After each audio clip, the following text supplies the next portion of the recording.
Hi guys! Welcome back to my channel. So, balitang Julia Barreto tayo at Gerald Anderson. Hindi pa din matapos-tapos ang maugong na haka-haka ng mga netizen. Kasi diba noong nakaraan, sinabi ni Gerald Anderson sa interview niya kay Connie Gonzaga na sila pa rin ni Julia Barreto. Pero ayon kay OG Diaz, ngayon nga ay nagdesisyon ang dalawa na mag-call off.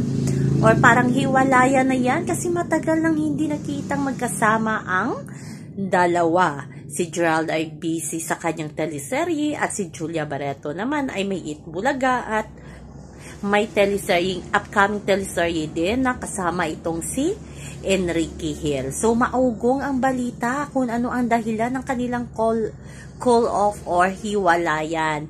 Third party daw, maraming babae daw si Gerald Anderson, kaya napagod na itong si Julia Barreto. Sayang naman, diba? Sabi nga ni OG Diaz, talagang feeling niya talaga si Gerald at si Julia ang magkatuluyan kasi parang doon na sila papunta. Bakit nangyari ang ganito, diba guys? So sayang na sayang talaga kay Mama OG Diaz.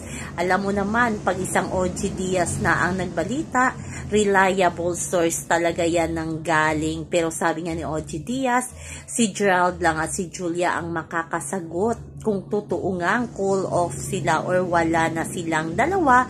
At ang dahilan ay third party. Parang napagod na daw si Julia. Pero ayon kay OG Diaz ay nakaukit na daw kay Julia na si Gerald ang magiging asawa niya. Kaya tudo trabaho si Julia para nag-hope siya na ikasal kay Gerald Anderson. Ayan, sayang naman. Gerald Anderson, sinayang mo ang isang Julia Barreto.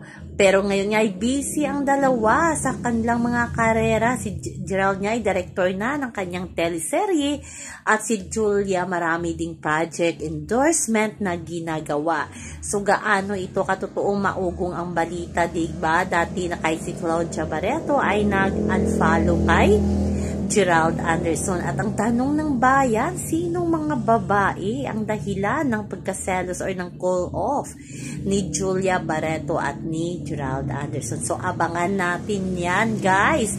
Sino-sino kaya? Kasi hindi lang daw isa, marami pa daw, sabi ni OG Diaz. Sagutin kaya yan ni Marjorie Barreto kasi lagi naka-on the rescue si Mami Marge para sa kanyang anak na si Julia Barreto. So lang po guys ang ating update sa ngayon. Hanggang sa muli. Bye-bye. Also remember, wag po tayong magpaka-stress. Please like, share, and subscribe my channel para ma-update kayo sa mga bago kong upload. Bye-bye.